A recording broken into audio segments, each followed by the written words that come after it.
Hello everyone, welcome to Sinister Prime. Since many of you listen to these stories to relax and drift off into dreams, I thought it would be wonderful to hear where you're tuning in from around the world. Let's begin the story. For a long time, I thought I was invincible. You know, that cocky type of invincibility you develop when nothing has ever really gone wrong in your life. Sure, I'd been through the typical tough patches, bad breakups, fights with friends, a couple of arrests for weed in college, but nothing catastrophic. It was probably that same blind confidence that led me into the darkest corner of the internet, the place where no sane person should ever tread, the dark web. Now, I'd heard all the usual warnings, but to be honest, I never took them seriously. As an IT guy working from home, I knew how to navigate the digital world better than most. I was cocky, remember? When people talked about the dark web like it was some sort of boogeyman, I rolled my eyes. It's just another part of the internet, I thought. If you know what you're doing, it's not dangerous. I was so wrong, so unbelievably wrong. It started on a typical Wednesday night. I'd been researching for hours about hacking techniques, something I wasn't too serious about, but curious enough to dive into deeper. I stumbled across a forum post about a specific website on the dark web called Eidolon Exchange.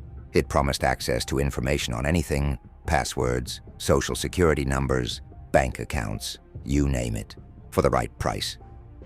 I knew the risks, the illegality, the ethics of it all, but that wasn't what drew me in. What piqued my interest was a rumor about an exclusive section of the site called the Back Room, a place for people who sought something darker, something more visceral.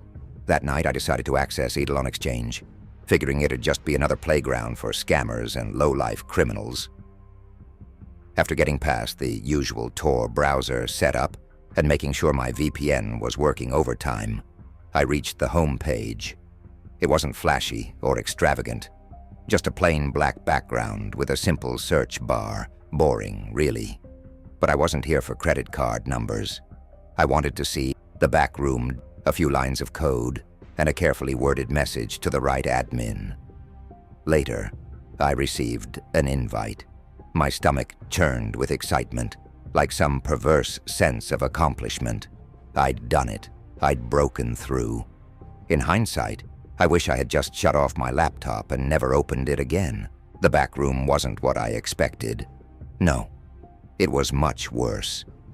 There was no neon-lit marketplace for stolen goods or hitman services like you see in those cheesy TV shows. What I found was much more unsettling. It was a live streaming platform, but not just any live stream. It featured real people in real time, being subjected to the kind of horrors you read about in true crime novels. Only this wasn't fiction. The room titles were vague at first, just strings of numbers and letters, except for one, the witness room. I clicked on it. The screen flickered, and then I saw a feed. A girl, no older than 18 or 19, was strapped to a chair, her arms and legs bound with metal restraints. Her head was limp, but she was breathing, her chest rising and falling rapidly. She looked beaten, blood matted in her hair, bruises painting her arms and face. A sense of dread clawed at my chest, but I didn't look away. I don't know why. I just didn't. Suddenly, a masked man stepped into frame. He was holding something in his hands, something long and metal. At first I couldn't tell what it was, but as he approached the girl, I realized it was a cattle prod. He didn't speak. There was no dialogue, no interaction. He simply jammed it into her ribs, and her body convulsed violently as a guttural scream escaped her lips. The screen didn't buffer, didn't glitch. It was like watching it unfold right in front of me. I slammed my laptop shut. My heart was pounding so hard, it felt like it was going to break out of my chest. I sat there, my breathing ragged, my mind racing. What the fuck was that? It couldn't be real, right? Just some sick prank, I told myself. But deep down, I knew the truth. I had seen the fear in that girl's eyes, the pain in her twisted expressions. I had heard the realness in her scream. For hours, I sat in the dark, staring at the laptop, torn between my disgust and my curiosity. Why didn't I just unplug it and move on with my life? Why did I let myself be drawn back? Eventually, that curiosity won.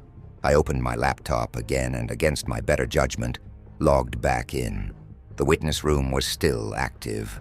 The girl was still there, but now her face was even more swollen. One of her eyes nearly sealed shut from the swelling. I watched as the same man reappeared.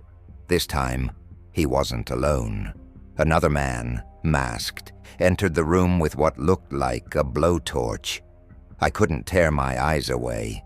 The room had an active chat, and people were commenting, laughing, making bets, requesting things to be done to her. I didn't even think to screenshot it or record anything. I was paralyzed. I don't know how long I watched, but when it ended, the girl was barely conscious. I wanted to be sick, but my mind felt detached from my body, like I was floating outside myself, witnessing the horror from a distance. I went to bed that night without closing the laptop, the live feed burning itself into my retinas even when I shut my eyes. The next morning, I woke up to the sound of my phone vibrating on my bedside table. There was a message from an unknown number. "You're a witness now." I stared at the screen, my fingers shaking. How did they get my number? Panic set in. My immediate thought was that it had to be a coincidence. But no, the message was too precise, too direct. I scrambled to shut off my laptop, disable my VPN, and reset everything.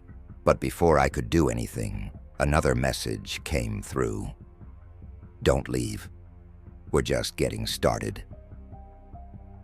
My blood ran cold.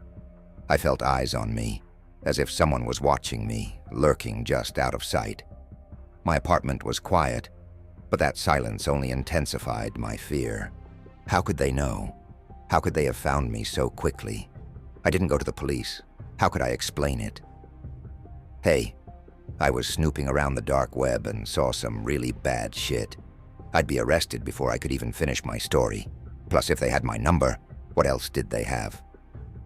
That day, I received a package. No name, no return address, just a plain brown box. My hands trembled as I opened it. Inside, there was a single item, a cheap, disposable phone with a note that read, "Answer the call." I nearly smashed the phone right then and there, but something stopped me. That sick curiosity again.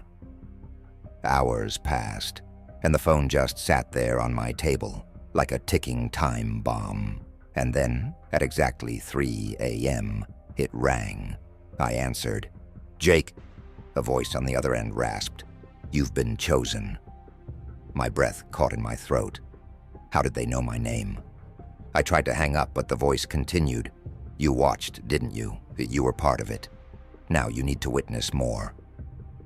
I couldn't speak. My mouth was dry, and my tongue felt like sandpaper. "If you stop watching, we'll come for you. If you tell anyone, we'll come for you. You belong to us now." I slammed the phone down and threw it across the room, my mind racing. I didn't sleep that night, or the night after that. Days blurred together, each one more paranoid than the last. Every shadow in my apartment felt like it was moving. Every creak, every whisper of wind outside felt like an intruder. I stopped going to work. I stopped talking to my friends. The worst part? I couldn't stop thinking about the girl. Her face haunted me, her screams echoing in my head. I searched the news every day, hoping to find some mention of her, some indication that she was found or rescued. But there was nothing. She had simply vanished, like she never existed. And then, one night, I received another message. New feed. Same room, different witness. I clicked the link. There she was again. Only this time, she wasn't alone. Another person was strapped to a chair beside her. A man, much older, his face beaten beyond recognition. The same masked figures circled them like vultures, and I knew, deep in my bones, that I couldn't look away. I had become one of them. I never tried to access the dark web again after that night, but it didn't matter. They had found me, marked me as a witness. I tried everything to disconnect. New phones, new IP addresses, moving to a different city, but the messages kept coming. The nightmares never stopped. Don't think you're invincible. The dark web isn't just a place for shady deals and anonymous criminals. There's something else there.